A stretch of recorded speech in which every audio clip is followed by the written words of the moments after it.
am 70 years old. My name is Elena. I live alone now.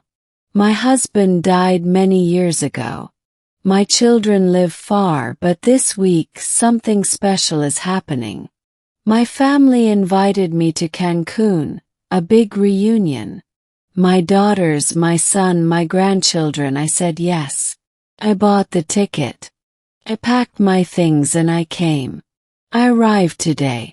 I was tired but happy. I was ready to see them again. But first I needed to go to the hotel. I went outside to find a taxi. Car stopped. Taxi. Opened the door. Said hello. The driver said nothing. That was the first strange thing. I told him the name of my hotel.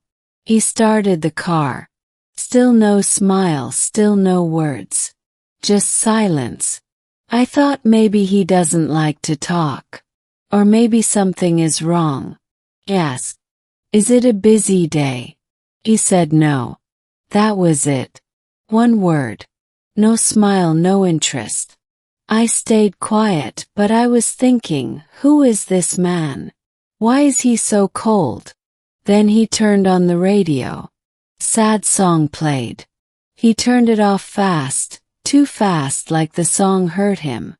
I said nothing, but I knew there is pain inside this man. After some minutes, he asked me, "You came here alone?" I said, "No, my family is here. We will meet later." He didn't say anything for a moment.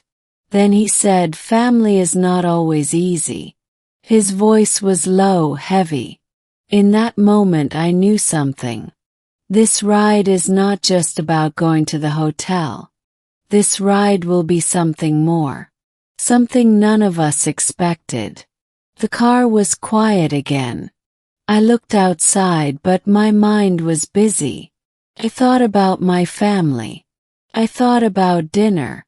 I thought about hugs and smiles. Then the driver spoke. He said, "You are lucky." I asked why. He said, "You have a family who wants to see you."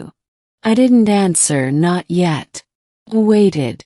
He continued, "My wife and I, we fight all the time.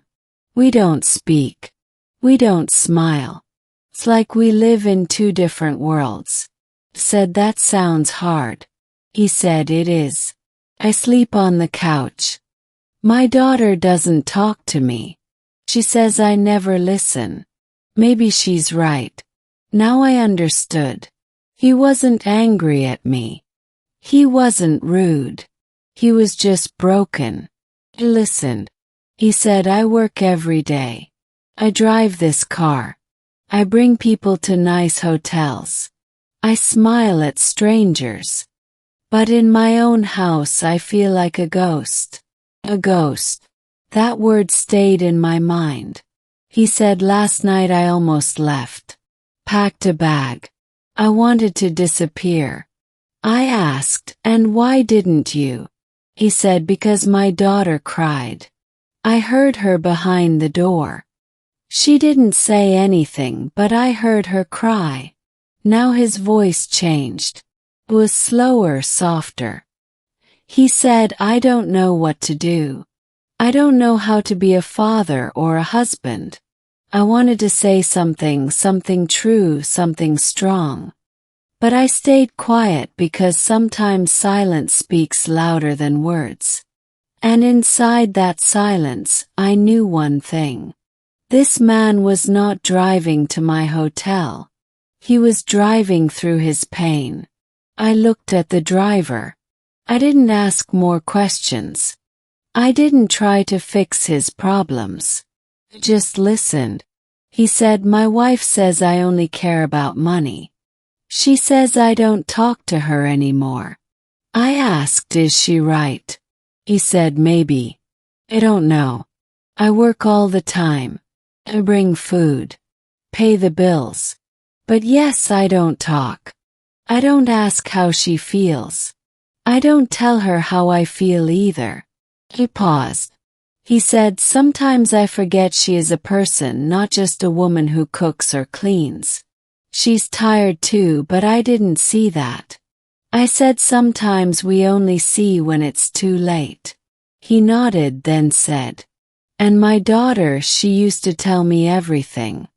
Now she stays in her room. He closes the door. She says you never listen, and she's right. I didn't listen. I was always on the phone, always working, always tired. There was a silence, a heavy one. Then I spoke. I said I also made mistakes. I was married for 40 years. Thought I had time. But one day my husband got sick. Then he was gone. He looked at me through the mirror. Continued. I wanted to tell him so many things. But it was too late. I was always busy. I was always waiting for the right time. But the right time never came. He said, that's how I feel. Like maybe it's already too late. Said no. If your daughter cried when you wanted to leave, it's not too late. If your wife still argues with you, it means she still feels something. When people stop talking, that's when you should worry. He said, I thought she didn't love me anymore. I said maybe she thinks the same. Maybe she thinks you don't love her. He was quiet. Then he said something unexpected. My daughter wrote me a letter last year. She left it on my bed. I never read it. Asked why. He said because I was afraid. I didn't want to know what she really felt. Thought it was hate. I said maybe it was love. Maybe she wrote it because she still cares. He said, do you think so? I said, you won't know until you open it. He stayed silent. I could feel his mind racing. Then he said, what if it's too late? And I answered, what if it's not? That moment I could feel it. Something inside him was changing. Something small but real. I didn't plan to say these things. I didn't come to Cancun to help a stranger, but maybe that's why I came. Maybe this taxi ride was not an accident. The car kept moving. But now the silence felt different. He said, I think about leaving every day. I dream about starting a new life. No wife, no daughter, no problems. Yes. And what do you feel in those dreams? He said, peace but also sadness. Said, that's not a real dream. A real dream brings hope, not pain. He stayed quiet. Then something strange happened. He pulled the car to the side of the road. He didn't say why. He just stopped. He said, can I tell you something? Something I never told anyone. Said yes. He took a deep breath. He said, last year I made a big mistake. I met another woman. I didn't love her. I didn't even like her. I just wanted to feel free. I never told my wife, but I think she knows. I think that's why everything is broken. My heart stopped for a second, I said. And do you still talk to that woman? He said, no, it was only one time, but that one time changed everything. I said, sometimes one moment can destroy years, but one moment can also fix what is broken. He said, but I don't deserve a second chance. I said, then why are you still driving me? Why are you still talking? Why did you stop the car? He didn't answer right away. Then he said, because your words feel like my mother's words. She died 3 years ago, and before she died, she told me don't let pride destroy your home. I didn't listen. I said, then listen now. He asked, do you believe people like me can change? Said yes. But not tomorrow, not next week, only today.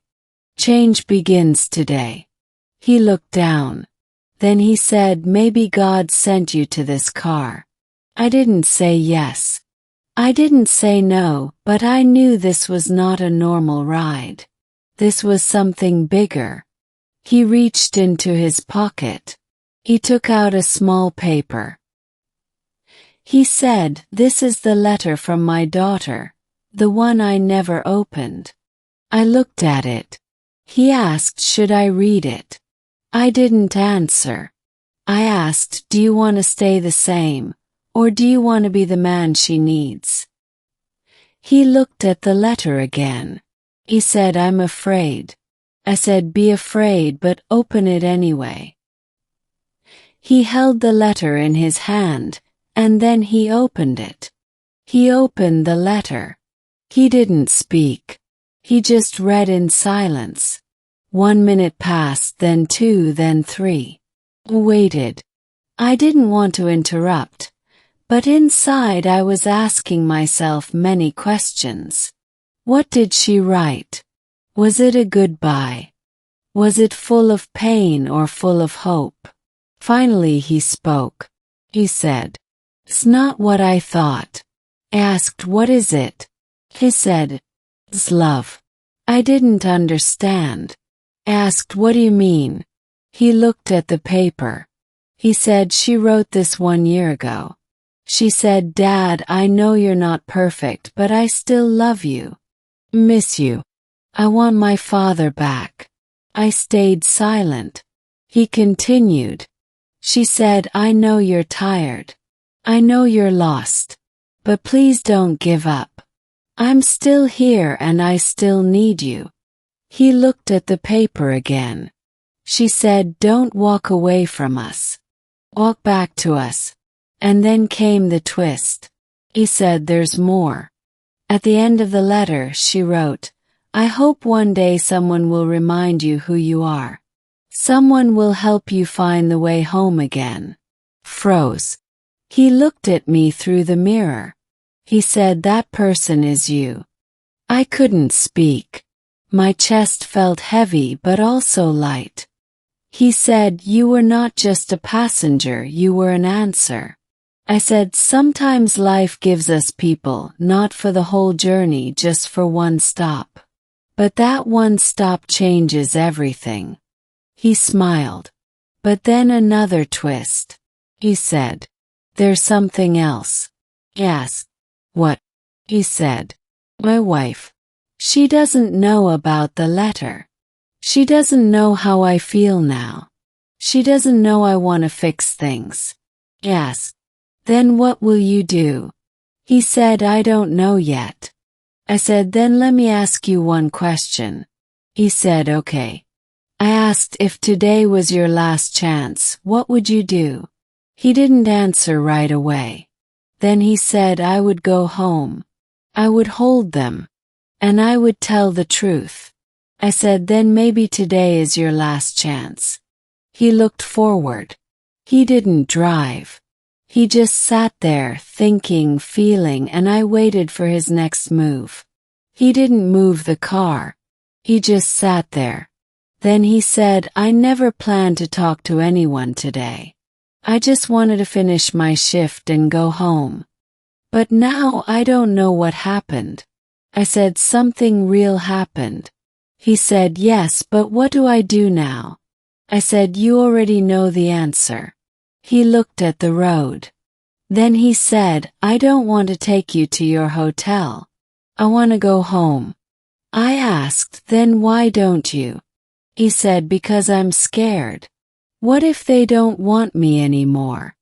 I said, "You won't know until you try. But if you wait too long, they may not be there." He said, "You're right." Then, slowly, he started the car again. But this time he didn't drive fast. He drove like someone who was thinking, someone who was choosing something new.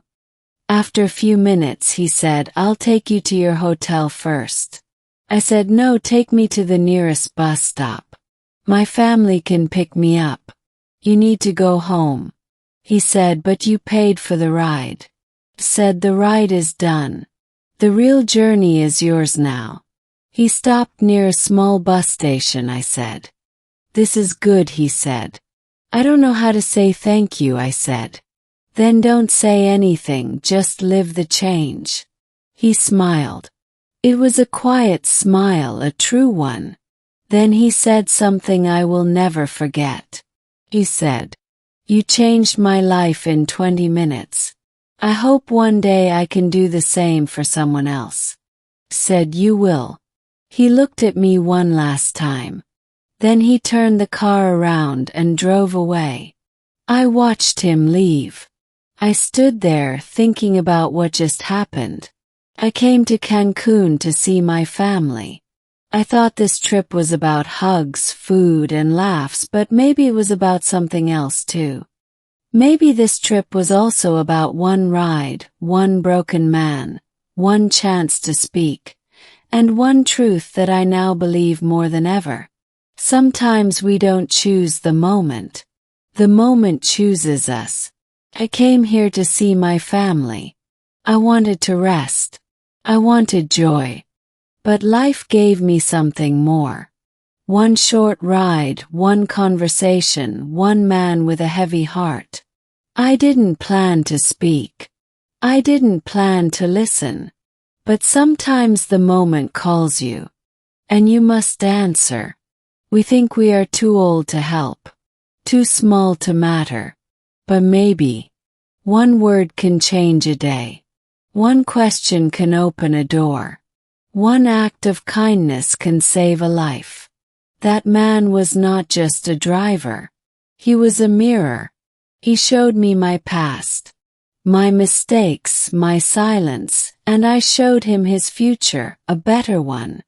So now I ask myself and I ask you, who needs your voice today? Who needs your time? Who needs your forgiveness? Don't wait for the perfect moment. It may never come. The right moment is now. Speak now. Love now. Listen now. Because sometimes one moment is all we have. See you next video.